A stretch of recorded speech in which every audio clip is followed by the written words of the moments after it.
Time is up.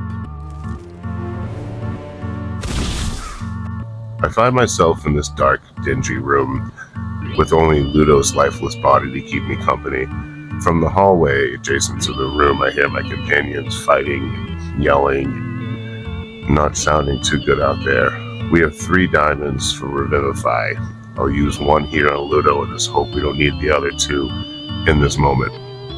The fighting continues as I call upon Helm's power to raise Ludo from the dead. He sits up coughing blood. I give him a tap on the back and tell him not yet, we have to move forward. I move towards the door to get a better look at the chaos, the swirling melee that is the hallway. Val reaches in the doorway and heals Ludo.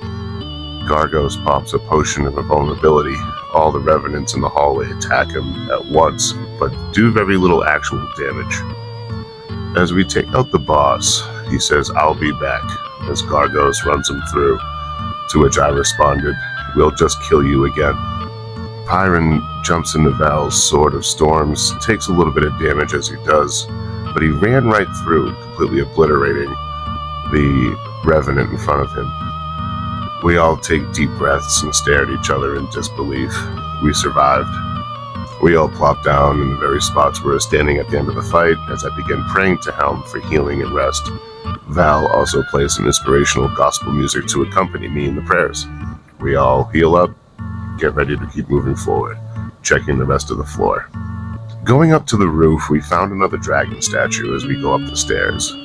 Foolishly, I suggest that we check the statue out first, since every other dragon statue that we found has done something interesting. Above the rooftop are these towers. I never even thought to look at them. As we all head to the statue, we started getting fired upon by arrows. Pyron was the first hit by these phantom warriors. There's 2 towers on the roof, each one had phantom warriors. Pyron does knock most of the arrow away with his hand, but it did nick his hand a little bit. Val then runs to a ballista on the rooftop. He aims it carefully. I run over, load it, and fire. Val's aim was perfect and I land a hit. I high-five Val in excitement. Elenia then loads another bolt and Pyron sets it loose. Gargos runs up the stairs to the tower. I can hear him busting down doors with ease as he goes. I'm very glad Gargos is on our side. I feel like if we pissed him off, we would just be knocked down as easy as these doors are. After destroying the phantoms, we take a peek off the south of the castle's tower. We see the ruins of Brest. It starts with the B, I know that. But that's where we're headed to face Babala's saga and to reclaim the last gem that we need.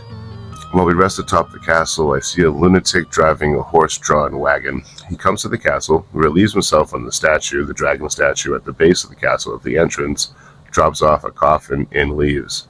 I did wake everybody up, but we all decided to investigate the next morning when we're all better rested. When I investigated the coffin the next morning, what was inside the coffin was me. A swarm of bats fly out, harmless but spooky, and Ludo assures me that this is just an illusion. He experienced something similar less than a week ago. We continue east towards the path. It's a little less dangerous there. We've been traversing the wilderness, so we decided to get on the path to have less problems, less fights, less encounters.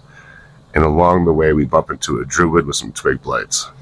The druid ensnares us with plants and roots from the ground. I move as far as I can and toss a guiding bolt at the druid.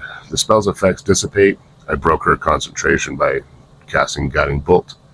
The small building nearby while we're doing this fight was for a vampire named Cantris. We decided to wake it up. We put it down with minimal effort. Van Richten stakes the vampire's heart. It turned into a mist and then landed in the coffin. Apparently, when you destroy a vampire, it goes back to its resting place and then materializes. Van Richten staking its heart keeps it dead. Quote unquote. Undead, dead, whatever you want to say. It will remain in this coffin until the stake is removed.